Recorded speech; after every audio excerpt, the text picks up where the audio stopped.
And we are back with literally everyone's favorite game, FF7, no exceptions. Look at those hands Cloud has on him, what a beauty. And we have gone through Costa del Sol and are now exploring a new continent. It's not quite like FF9, which is really the perfect explore a new continent game. Let's steal, we've not seen this before. Let's heal a little. Okay, there was not much point to stealing. I like how it focused in on Cloud for him to use his spell, but then realized, oh no, Nanaki's move has been queued up and it's a limit break. We have Fury status on a bunch of our characters, at least 2 of them. Now, this is a funny enemy. It's a Matryoshka doll, where it puts out mini versions of itself, which is a kind of cute concept. Again, FF7 really does so many examples of just strange enemies that work in different ways and have like different things going on. It's very nicely done. Gives lots of nice little charm to things. And we can see now there's 3 more. At some point in here, I should probably cast a spell that hits all, right? That's probably the right time to do so. We haven't seen Ifrit yet. Let's look at Ifrit. Sure, it will run Nanaki out of stuff. Unlike limits, summons do not have priority. We did watch Shiva once. Not the best incarnation of Shiva. In general, I think this game does a really good job with background, but a much worse job with, like, character models. I think the Ifrit's better than the Shiva, but both of them are so just massively outdone by what, you know, FF8 or FF9 or FF10 has to offer, that, like, for none of these, or at least most of these summons, we'll try to watch each one at least once, but I won't be using them much. For most of these summons, I think, like, it's very clearly not the iconic version of that summon. Ooh, what's that in the distance? Looks like a big plant.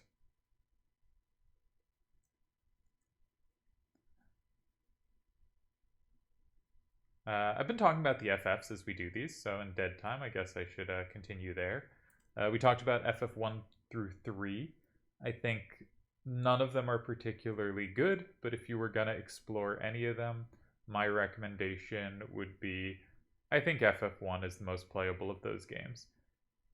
Nice damage, Tifa. 208. Must have been a critical. I just didn't notice. FF4 is the first game in the series that a fair number of people who love the series start saying is the best game in the series. You know, you can Google like best FFs and you'll land on like some IGN list or something that has FF4 as the greatest game in the series. And I think this is such steamy nonsense, and shame on anyone who thinks FF4 is the best game in the series. Now, it has some strengths and some things I like about it. I think, well, woo, hey, you're actually talking to me. So we are. What is it? I just passed a guy in a black cloak back there. I just tried to tell him that it's dangerous up ahead, and he ignored me. Sephiroth. Let's hurry on. I'm moving on ahead. Thanks, Nanaki. Sometimes the just random dialogue they give the characters is a little weird. Okay. FF4. It reverts to a kind of pure class system where... Ooh, that's a limit break. Where each character is locked into a class. So, like, your main character is your paladin, you have a dragoon, you know, you have your white mage, you have your ninja or thief type. There are some other mages that come in and out of the party. A lot of the side characters that are briefly in your party in FF4 are mages, which is kind of curious. But fewer of the like permanent characters. Just an interesting decision there. I think gameplay-wise, so FF4 is pretty hard. And when it came over as FF2 in the US, because FF2 and 3 did not come over, they made it substantially easier, because that is just clearly the generally speaking hardest game for a while. Or possibly just ever in FFs. And partially because I don't like FF4 very much. I'm not that used to its gameplay, so I'm not that comfortable with the difficulty. Because if you've played a lot of a game, you tend to figure out the difficulty and where your tools are, and it starts not being such a big deal. Like, I love doing challenge runs of FF Tactics, and lots of people find FF Tactics difficult. For me, FF Tactics is, like, very comfortable, right?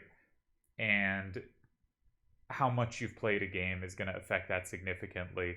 So I'm firmly on board with FF4 is the hardest game in the series, but you might not be. Oh, didn't know this enemy was immune to fire.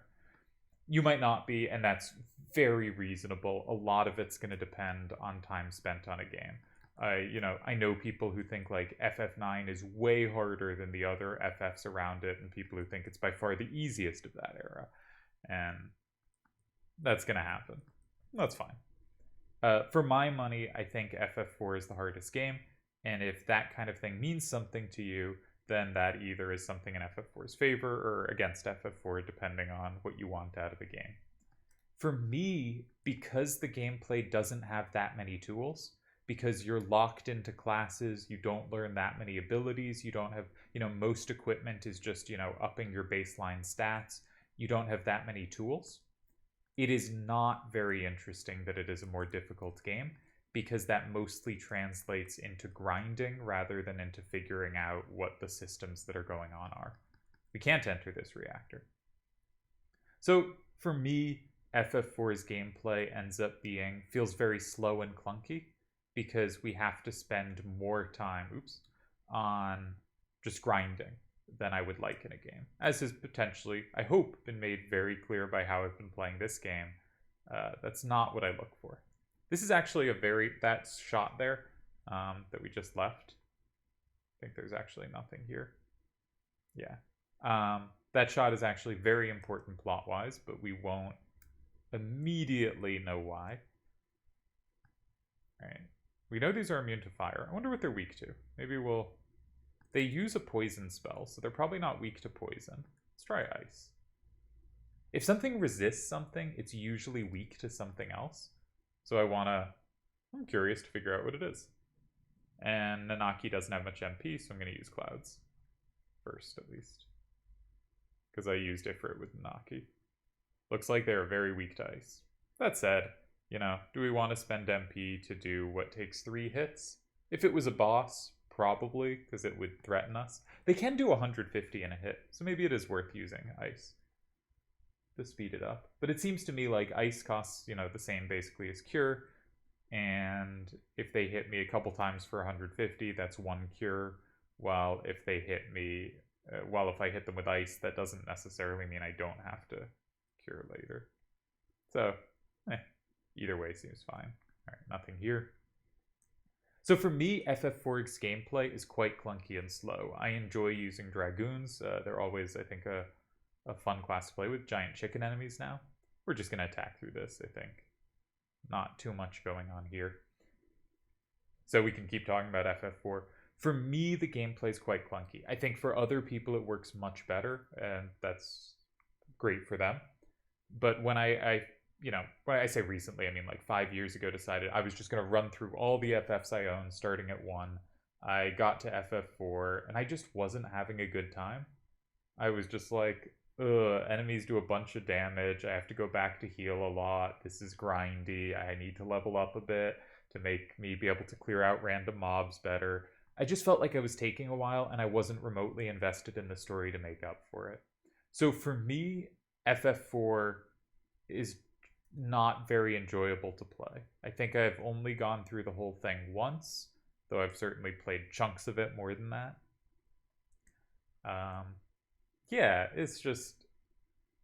It's not a game for me. That said, the important thing I think about FF4 is not its gameplay. The important thing about FF4 is that it is the first game to really try to have a story. Each character in your party has a distinctive personality. They have different plot points associated with each historically, like your characters start to have backstories that can or cannot relate to the plot, but generally speaking will mostly relate at least a bit to part of the broader plot. So each character has their own story, each character has their own personality. There is a broader story with a broader villain who is kind of pure, like, I'm evil, I want to destroy everything, but not quite as much as prior ones. And there are secondary villains that are doing a bit more than secondary villains were before. I think it very clearly is the first game to really aspire to have a story. I'm going to use Matra Magic here. I think if we start giving characters... Oh, it's these enemies that do 150. If we start giving characters big multi-kills, maybe they'll be quicker to get their next limit break. Because this is usually about the part in the game when I start getting my level 2 limits. So I would like to get Cloud's level 2 limit here. And I feel like he's probably not very many kills away, just based on my usual progression through this game. Alright, we'll use Cross Slash. Because Cloud just got 4 kills here, and it's usually like, I don't know, 60 kills or something to get a thing. And I feel he must be close to 50-some kills. Something like that. I don't really remember the exact numbers. Nope, he did not get it. But we're going to probably cast a few more Matra Magics in the hope of feeding him some extra kills. Big jump. Now here... Oh no, push the button to jump. We will not be doing so. Because now if we mash a button, we can direct how we fall and grab some items. Did I fail to direct it? I was pressing the wrong button. Oh dear. It's this... No, I thought I was mashing the circle button. Alright. I did not mash the right button. I might not know how to do this on the controls I'm on the keyboard. That was kind of silly. Wasted a chance to get an item. There will be more points, but I'm not sure. That's an equipment for Barret. We don't need that, but we will shortly, actually. But hopefully I do that better on this one. So I'm going to mash the right button and what I think is the circle button. Oh, I'm supposed to hold the right button down. I'm so dumb. And then mash the circle. Cool, cool, cool. Alright, alright. I forget what the actual items here are. I don't think they're that important. But I feel deeply ashamed of my inability to read. Hold a direction, then mash circle. Got it, got it, got it. Hopefully I can do it right next time. Don't know how many more attempts we have here, but hopefully we have 1 or 2. I'm tempted to just reload the save, but, you know, that would be boring. Alright, so we're going to use Matra Magic here again. We have 4 enemies, and they really threaten damage. They can do 150 in a hit. Thunder Kiss is a very powerful move at this stage in the game.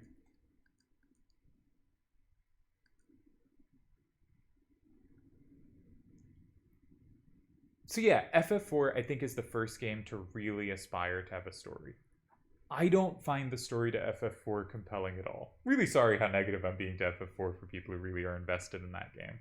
But I think Cecil's arc is very quick.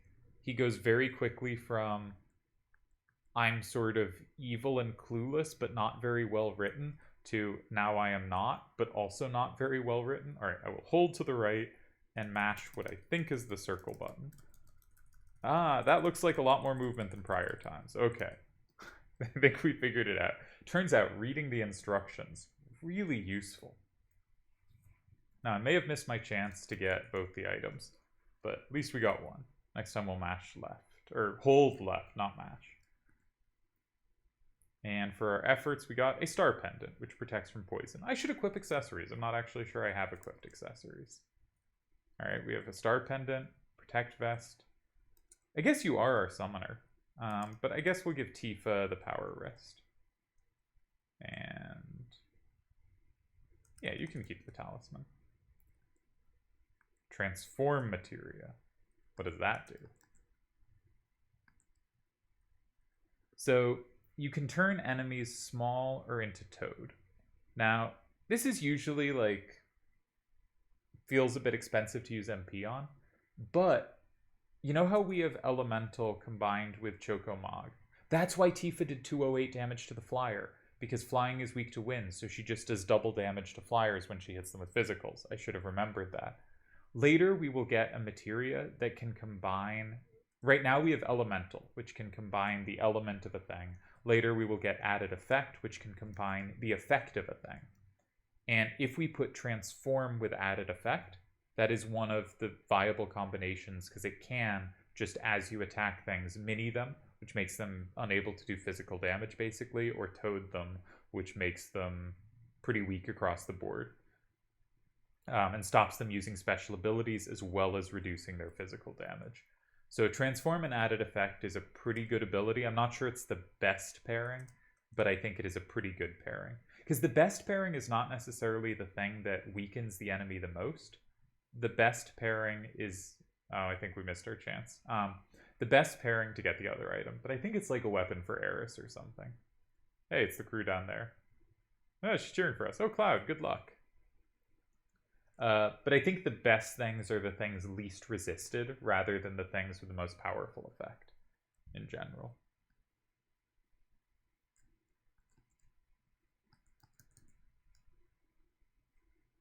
Yeah, so Thunder Kiss is clearly the most dangerous thing going here. That should kill that one. Just holding circle here. Yeah, back to FF4. Story didn't work for me.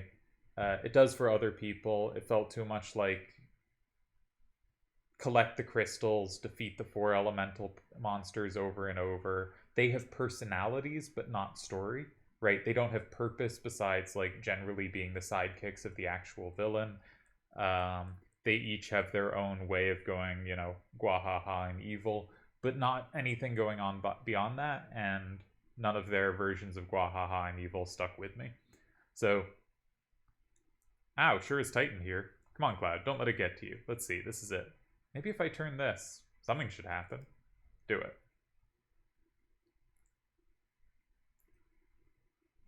Hey! We can now continue down below.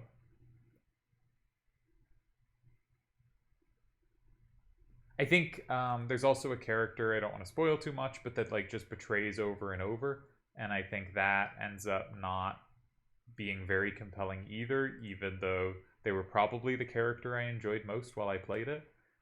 The whole collect 8 crystals and then surprise, there's like another 8 crystals to collect. And every time you go and collect one, it turns out you were like unlocking it for the villains to steal. It's really uncompelling to me. So I think it's really important in that it's the first FF to really try to have a story. And I don't think it succeeds. So for me, FF4 is a pretty big miss, but it's like the first really big jump in what the series is doing since FF1. FF3 made a big jump gameplay-wise. So FF1 set the kind of basis for what we were all doing here. And then FF2 tried some things and missed on all of them. And then FF3 tried something and it worked, but it's going to work better in a later game, which was a gameplay jump to having maneuverability between classes and having a much larger, more fleshed out class system. And then FF4 is the one to make a really big jump story-wise. And I still think it doesn't make it to having a good or interesting story. Oh, cute. Huff, puff. What should we do? Take the damn treasure. We're heartless bastards. Times are tough. I'm taking the treasure. Oh, Cloud, your hair looks like a chocobo. So it does. Glug. The lines they give Nanaki as just random party member lines are odd.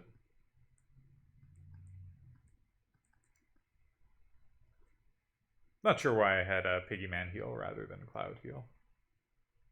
But yeah. I'd have more thoughts about FF4 if I had, played it within 15 years more than, the first few hours. I think the best thing to come out of FF4 by far is something called Awe the Power of Cheese. If you Google Power of Cheese FF4, 10 Phoenix Downs, not a bad prize for being morally bankrupt. If you Google the Power of Cheese FF4, won't work for some people's senses of humor, did work for mine as a way to treat that game.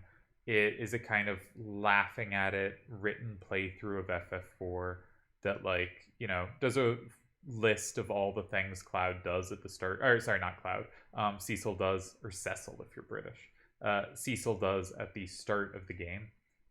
Just the various, like, monstrous, shame, Tifa hit the wrong enemy there because she does double damage, as we have established, to flyers.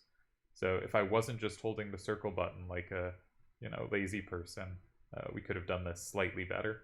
Because when you've queued someone up to attack an enemy that's already, that gets killed before their turn comes around, who they attack is randomly assigned between the remaining enemies, and a competent player would have realized Cloud and Nanaki will do 200 damage to that, barring a miss. I should queue up Tifa to hit something else so her extra damage isn't wasted. But I did not think ahead. Yeah. So it, like, does a funny listing of, you know, all the awful things Cloud does at the start of the game. I think it's quite enjoyable. For me, it was the most enjoyable thing to come out of FF4, with someone who clearly loved the game, having a good time mocking its little weirdnesses. And I think that is, and enjoying its little weirdnesses. I think that's great. So that's my favorite part of FF4. But fundamentally, it starts moving the series towards having stories, but I think fails to do it yet. And it is, on a gameplay basis, arguably one of the most ambitious in the series. This is actually a pretty powerful encounter. Every enemy here can do at least 100 damage to me. And there are 5 of them, which is why we're using Matra Magic pretty quick.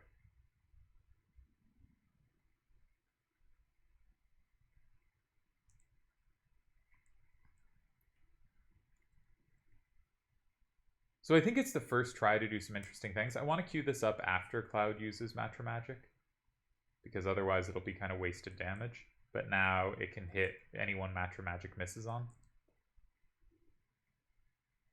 which turned out to be no one.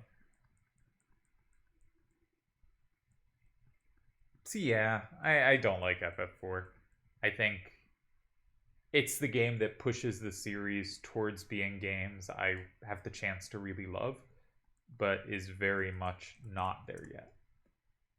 And yeah, let's talk the rest of this time about FF7, and next time I can talk about a game I think is substantially more interesting and substantially less popular. It did not originally come to the US, FF5. This is a kind of moment in the game when the difficulty is turned up. You can see Tifa reliably doing double damage there. I think it's important to use Cross Slash on the lower HP enemy here, just because it threatens to do so much more damage. And by important, I mean marginally different, because you're going to win this encounter anyway. You're not actually in threat here. But, you know, I took 28 there, while a Thunder Kiss could have done 150. Of course, it did go for Tifa. But I think Thunder Kiss is a magical move and ignores distance, so I think it would have done 150 to Tifa as well, even though we have her in the back row. We're getting a lot of Bolt Plumes. We may actually use some of them. They cast, I think, Bolt 2. Maybe they just cast Bolt. I forget if there's anything over here. I don't think so. Don't see anything. So let's carry on our way. And for characters that, you know, don't have much materia attached, that could be a good way to do something useful. Again, this is a prime Matra Magic target. And hopefully we just clear them, and hopefully Cloud gets a new limit break. As I said, this is usually the point where there's so many kills coming in, because there are larger enemy parties, that you start leveling up limit breaks. Alright, well, something leveled up. Let's check. It's possible it happened before, but I just missed it. Because this is the part of the game when no, has not happened. No one has enough kills. Oh well, it'll come soon. I haven't been, you know, grinding much or fighting kind of any more battles than the ones that are on my path. But still. I bet it'll happen after this. No, this, I won't match her magic here. Alright, make sure Tifa gets her own one to kill. Nope. I tried to attack the bird, and instead I attacked Tifa. Brilliant work by me. So I'm probably going to have to heal Tifa. Kind of curious that back row works against attacks from your own party as well. It probably shouldn't do that if you think about it. Like, it's farther distance from the opponent, but it's not really farther distance from your own party. Now, Cloud has a pendant, a star pendant on, so he cannot take poison damage, which is why he took 0 there.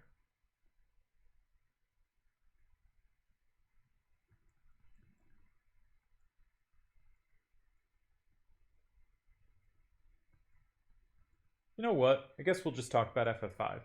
FF5 did not come over to the US immediately, though it did come over much more quickly than FF3 did. Both FF5 and FF2, which had not come over yet, came over in kind of package re-releases on the PS1, I believe, and so were accessible while FF3 was not accessible till like another 8 years, 10 years later, something like that. Bombs always have the potential to self-destruct in Final Fantasy games, and that can usually do a lot of damage. So if we don't kill them before they grow a significant amount, then this happens. And this is why I ran away from bombs the first time I saw them, because that's a bunch of damage to take. Is that the most powerful move we've seen from a non-boss so far in the game? And we don't even get experience or gil for it. I think so. So I'm just going to be running away from bombs. We could use more powerful moves, try to hit elemental weaknesses, like use ice to kill them before they explode, but either way, it just seems less costly to run away. And we've hit a new town, and an important one at that. Ooh. Well, looky here. Never thought I'd see your face again. They kick you out of another town or something. You destroy everything you touch. You got a lot of balls coming back here. Look at this place. It's all your fault. North Coral turned into a garbage heap. Why don't you say something? Or did you forget what you done here already? I'm sorry. You ain't even worth the effort. Don't waste your time talking to that techno freak. What is Barret's backstory here?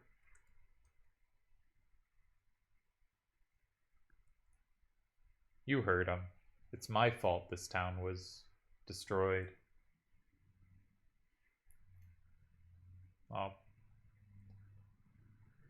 that ain't great. You know who's responsible for North Coral winding up like this. Get out of the way. The only way we can make ends meet around here now is by collecting junk. Please buy something. Anything will do. I'll buy from someone else. What do you want? Take that road on the left to the ropeway station. The ropeway will take you to the gold saucer. Don't mean much to us poor folks, though. What do you want? Let's buy. Transform materia, we already got one. We can cure various status ailments. Not anything we need to worry too much about. If you want to survive, then you're going to need some of my weapons. Now, Tifa doesn't have a carbon bangle yet, or carbon bangle level thing, but that's okay. There's a Force Stealer. It's a nice upgrade for Cloud. Not a huge one. I'm going to leave it for now. And a Molotov. We have some bolt plumes to do damage if we need to be throwing items for whatever reason. I'm going to leave it as is. But I'm going to talk to more people in this town because it's clearly relevant. I hear it's a big fad now in the city to get tattoos. Is that right? That's right. I guess I should get a 0 tattoo. For a poor man like me, 0 ought to be perfect. This town's not a happy place. You may have noticed. I guess we'll go to the gold saucer. It's kind of curious. We haven't seen the gold saucer yet, but it is by far the most, like, grandly spectacular location in the game, in a like, here's a place with money put into it.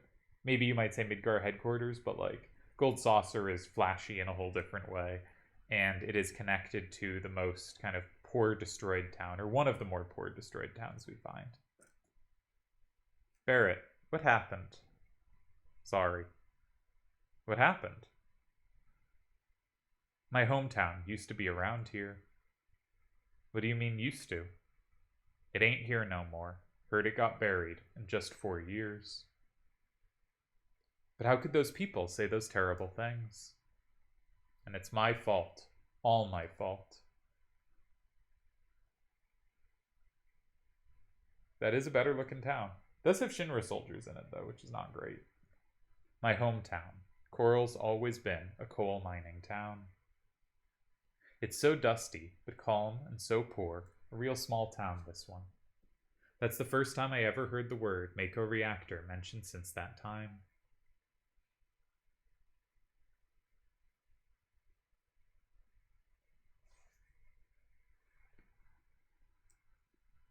What are we going to do? The only one against this is Dine. Sorry, moving things around slightly. I am definitely against it, no matter what. There's nothing to talk about if you're thinking of throwing away our coal. Our coal's been protected for generations. Our fathers, and theirs before them, risked their lives for it. We have no right to throw it all away so easily. But listen, Dine, no one uses coal nowadays. It's the sign of the times. Right, everything is Mako now. Ah, we know Scarlet. Sort of interesting version of the environmental issue, because a lot of environmental issues of our time, not near like all of them, but one big thing is moving away from coal, which is being done to various extents in different places, where moving away from coal usually, though often not as much as it's advertised as, but usually is significantly better for the environment. There's all kinds of stuff where something appears to be somewhat better, but you dig into it and it's more complicated. Stuff like electric vehicles are certainly better in a lot of ways, and not using gasoline is a big improvement, but the production of them is also costlier on an environmental front. And so the calculation there is not as clean as it looks. And the much bigger difference than moving from internal combustion engine vehicle to a hybrid, or an internal combustion engine vehicle to an electric vehicle, is moving away from using personal vehicles at all. There's just a much, much bigger difference. And also, depending where you live, depending how much access there is to charging stations and other things, there are places where like having a hybrid is clearly better than having an electric vehicle. It's I really wish the math there was more straightforward and simple, because it would be nice to be able to just do the better things. But having a car kind of just sucks, you know? But it also is so necessary to so many ways of living. And it would be nice to be like, okay, you can get an electric vehicle, don't need to feel guilt, you're doing something decent. And it's not quite the case, though we still should be moving towards electric vehicles. I would like to get a Nissan Leaf. That's it. Right, everything is Mako now. It'll be all right, Dime. Shinra Inc. will guarantee your livelihood once the Mako reactor is completed. Listen, Dime, I don't want my wife, Myrna, to suffer anymore. I know how you feel. I feel the same way too, damn it. But even so, I won't give away our coal mines. This feels very West Virginia to me. Dime, you've got to understand.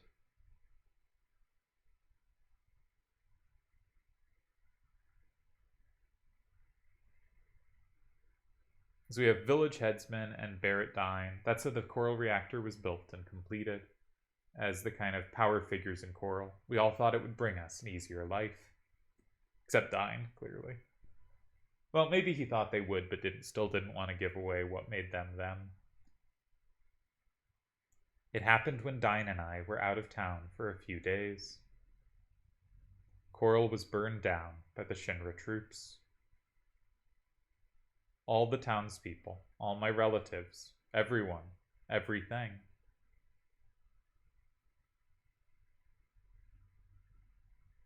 When I was in a high school, I had a teacher.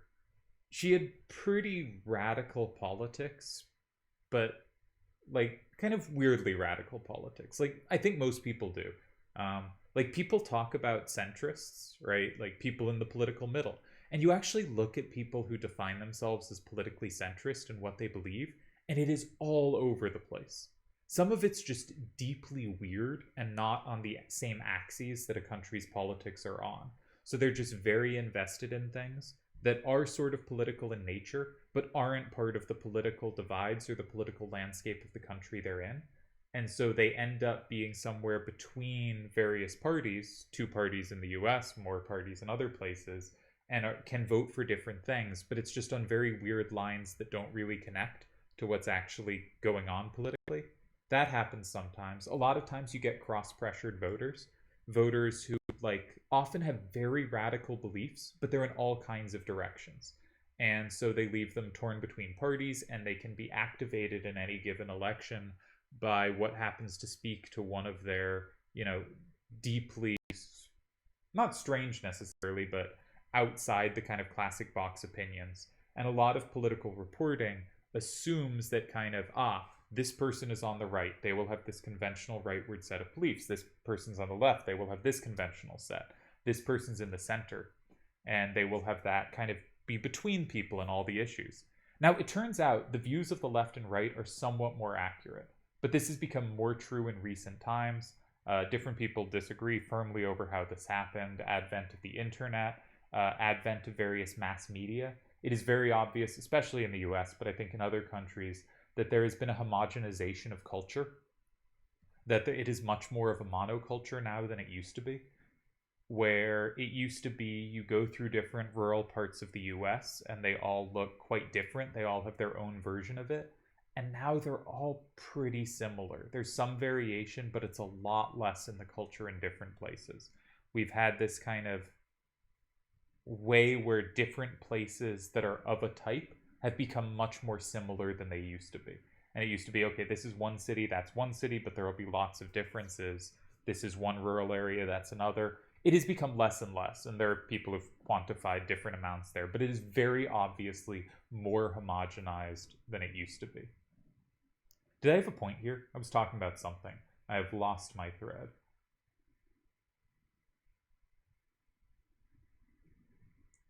Culture, we've had much more of a monoculture and much more homogenized cultures than we used to. Yeah, and that means if you are, say, right-wing on some issues, you are more likely now to connect other right-wing issues to those issues. They are more likely to all come packaged together than they used to be. It used to be people were more likely to grab some from here and some from there, because in general, we are part of different groups, and a lot of the opinions we hold are most easily predicted by what groups we value being part of, right? If you're part of a group that generally stands for this, you are likely to join your values to that. But if you are part of some different groups and each stand for different things, you can be kind of torn. You can have a group in a religious space, a group in a kind of educational space, a group in a like friendship where you hang out space, work people you hang out with. We have all these groups, and then we have all these identities that come with them. You may be from this country, but you may also have a really strong connection with being from this part of this country, or being in this community within this area, or being part of an online community. We have all these little communities, and we are drawn to the things believed and the things generally held by the people in those communities. And while that is not how a lot of people would like to think people reason through their politics, it does tend to be very tribal, but it can be split if you are part of a lot of different tribes. But as culture and tribes homogenize, we end up having more firmly in one part of a kind of political spectrum positions. Now, with centrists, that is less the case because, again, centrists tend to be treated by some media as these are the normal people, not driven to far extremes, but you actually question their beliefs.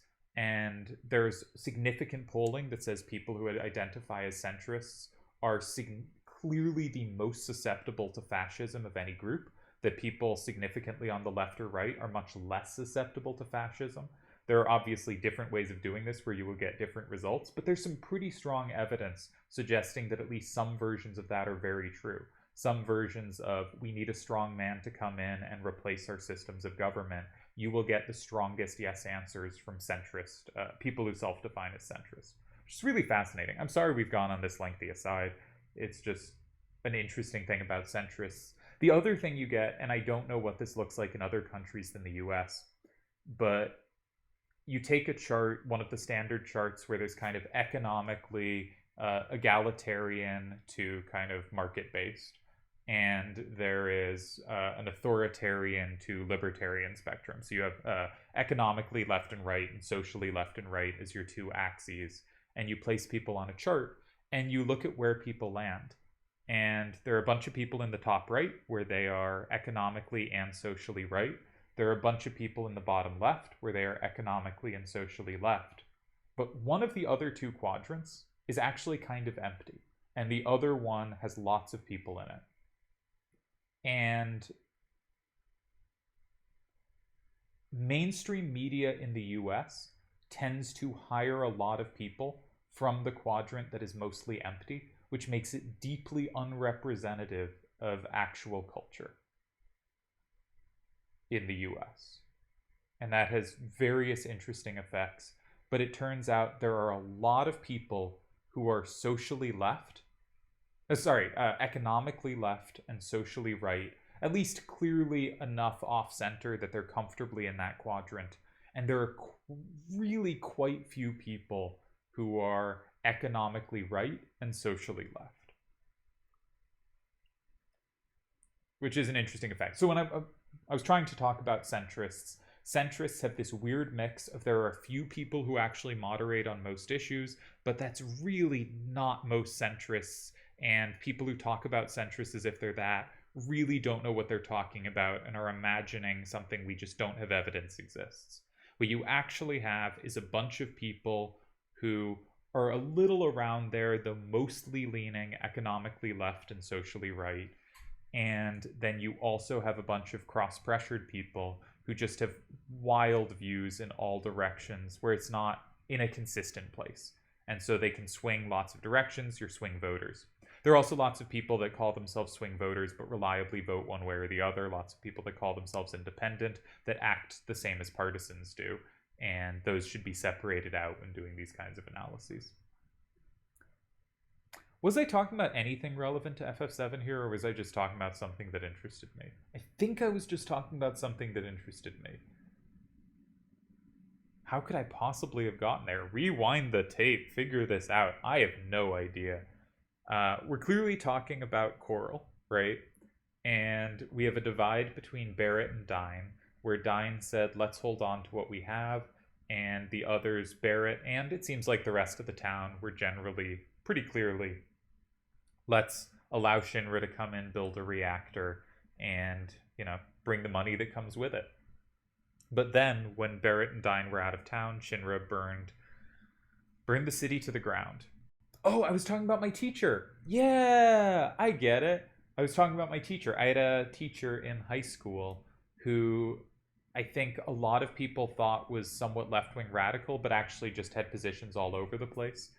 And I think those positions would have seemed less all over the place if I was familiar with French politics at the time, because she was French.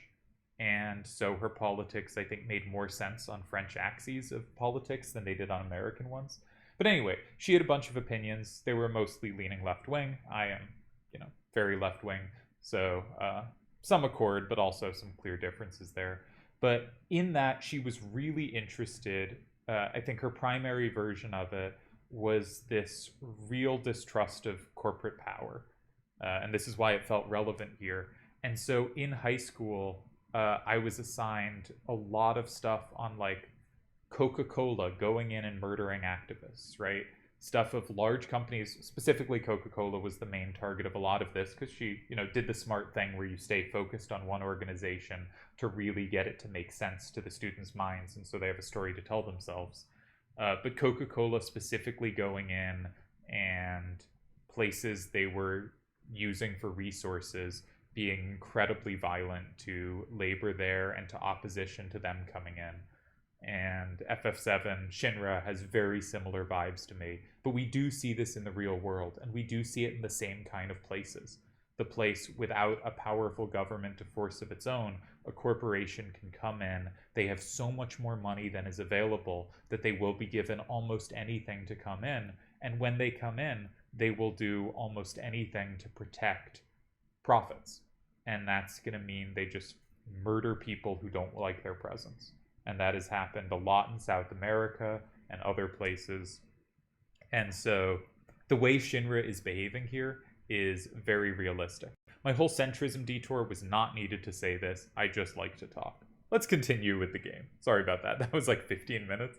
Oh, I'm sorry. Shinra troops? What for?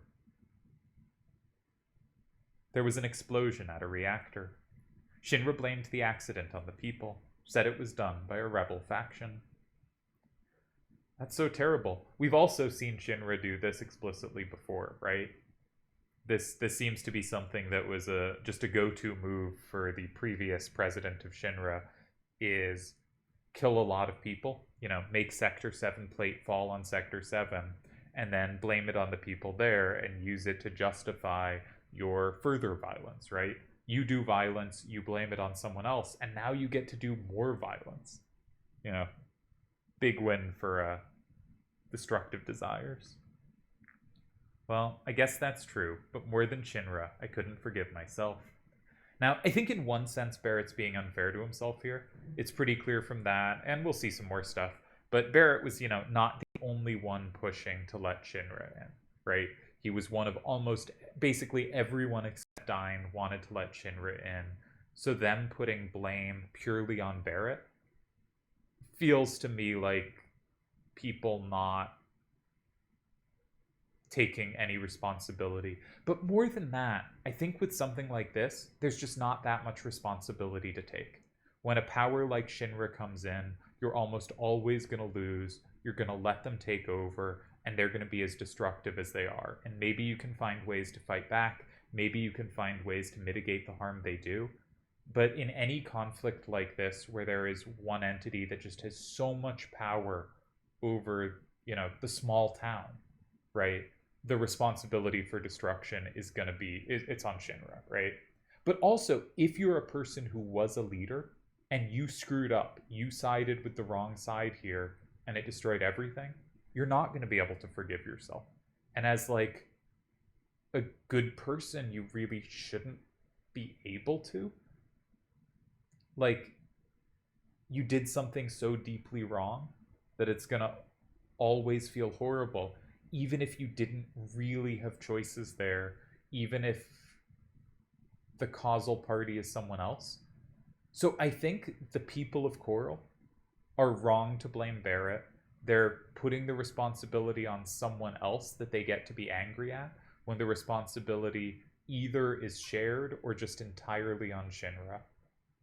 But I think Barret is also partially right to not be able to forgive himself. I hope that makes sense. Which I think is an interesting character thing, because a lot of times in stories, a character will have something they can't forgive themselves for, but the story makes very clear nothing else could be done. They're like, I killed that person and I'll never be able to forgive myself. But obviously that person had to die. They had no other tools. That person was like the mad torturer type. There was nothing else there. Well, had a brief pause there and kind of lost my train of thought a bit. But what was I trying to say? Yeah, there are lots of stories where a character does something and then talks later like it's unforgivable, they'll never be able to forgive themselves. And as the player, you're kind of just like, it had to be done. But I think this is a more interesting ground there, where he really did screw up. He really did do something bad. And the people who are blaming him are still wrong, but he's still right to blame himself. But also it's all Shinra's fault, our bigger villain. And I think that's a much more interesting middle ground, and a much more interesting way to have a character that cannot forgive themselves. Because he can be right to not be able to forgive himself, while there can be more going on.